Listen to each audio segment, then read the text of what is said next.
سلام دوستان عزیزم، به چنل یوتیوبم خوش اومدید. هیچ وقت این 3 چیزو به کسی قرض نده، ولی نون و نمک. اگر همسایه اومد گفت 1 کم نون یا 1 کم نمک بهم قرض بده، نده بهش، چون اگه بدی رزق و روزی و برکت از خونه میره بیرون. دومی تخم مرغه که حکم بچه آدمو داره. وقتی که تخم مرغ به همسایه قرض میدی، انگار که بچت خدایی نکرده مریض میشه. سوم طلاه که اگر بدی، هرچی انرژی منفی که اون شخص طلا رو از شما گرفته و استفاده کرده، انرژی های منفی اون شخص برمیگرده به شما. بس این 3 چیزو هیچ وقت به کسی قرض نده. انشاءالله که رعایت کنین. هیچ وقت از شنبه کارتو شروع نکن. دیدی بعضیا میگن من شنبه رژیم میگیرم، من شنبه نمیدونم این کار میکنم، من شنبه میخوام خونه تکونی کنم، شنبه برم خرید کنم. همیشه کاراتونو روزهای دوشنبه، روزهای پنجشنبه انجام بدین. یک زبانبند قوی برای اونایی که پشت سرتون غیبت میکنن، حرف بد پشت سرتون میزنن، براتون حرف در میارن. سوره بقره آیه 81. هر جا رفتی دیدی یکی داره غیبتتو میکنه، یکی داره بدیتو میگه، یا ازش دلخوری یا ناراحتی ازش، این آیه رو سریع بخون. سمون بکمون امیون لا یرجعون. خیلی راحته، حتما اینو بخون. هر وقت خواستی که دعات زود اجابت بشه، کافی سوره کوثر رو خیرات کنی، بفرستی واسه همه، واسه مادرت، برادرت، خواهرت، دوست، رفیق، واسه اونا بفرستی. هر چقدر بفرستی بیشتر و سریعتر حاجت روا میشی. سوره کوثر. آیونی که رزق روزیشون کمه، برکت نمیاد تو خونشون، هر کاری میکنن برکت تو خونه زندگیشون کمه. یک راهی داره، اگه این راه رو برین انشاءالله رزق و روزی فراوون تو خونتون میباره. کافیه که همسرتو ببری بیرون، حتی شده یه بستنی براش بخری، یه گیرستری گل تو بخر، همچین گشایشی برات باز میشه، رزق و روزی برات میباره که دیگه نگو. کافیه دل همسرتو شاد کنی. کسی که دندونش درد میکنه، سرش درد میکنه، پاش درد میکنه، کمرش درد میکنه، یه آیه میخوام بهتون بگم 3 مرتبه اینو بخونین، دست بذارین جایی که درد میکنه، انشاءالله که دردتون خوب میشه.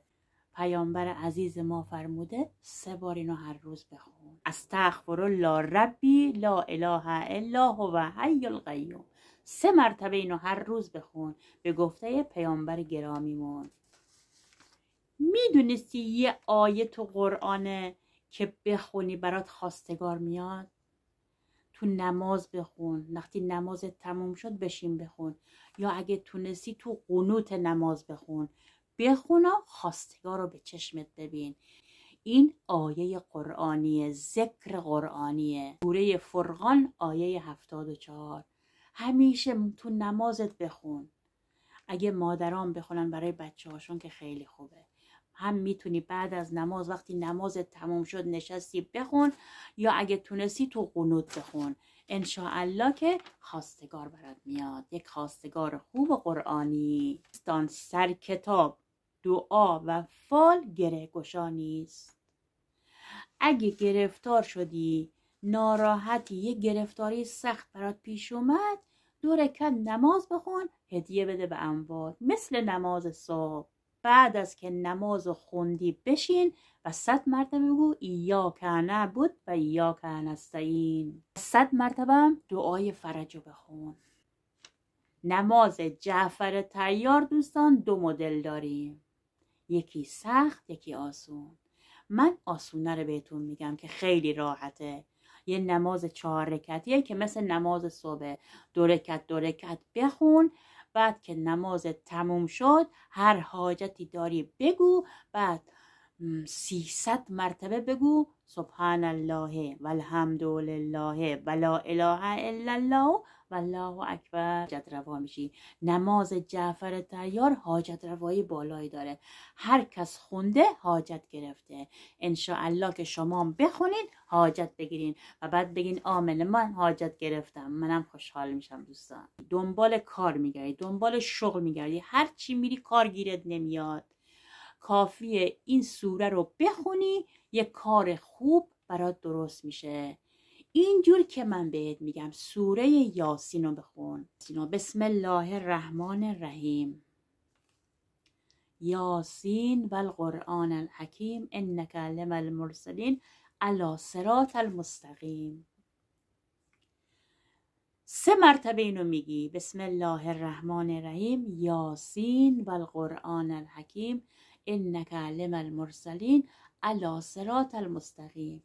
بسم الله الرحمن الرحیم یاسین و القرآن الحکیم انک لمن المرسلین علی صراط المستقیم. 3 مرتبه که خوندی بعد بقیه سوره یاسین هم بخون و برو تا اونجایی که میگه سلام قول من رب الرحیم. 70 مرتبه میخونی سلام قول من رب الرحیم، سلام قول من رب الرحیم. 70 مرتبه که خوندی بعد بقیه‌اش هم تا آخر بخون.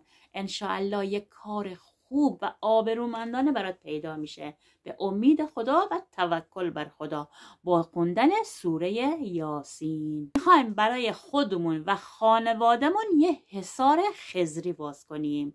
تا حالا اسم حصار خضری رو شنیدین دوستان؟ خیلی آسونه و خیلی هم محکمه. هر وقت که دوست داری میتونی این حصار خضری رو بخونی. اگر میخوای بری بیرون، فکر میکنی بیرون برات یه اتفاقی میفته، یا برای خودت یا برای بچه ها یا برای همسرت، کافیه این حصار خضری رو بخونی. چطوریه؟ 7 مرتبه سوره توحید، 7 مرتبه سوره ناس،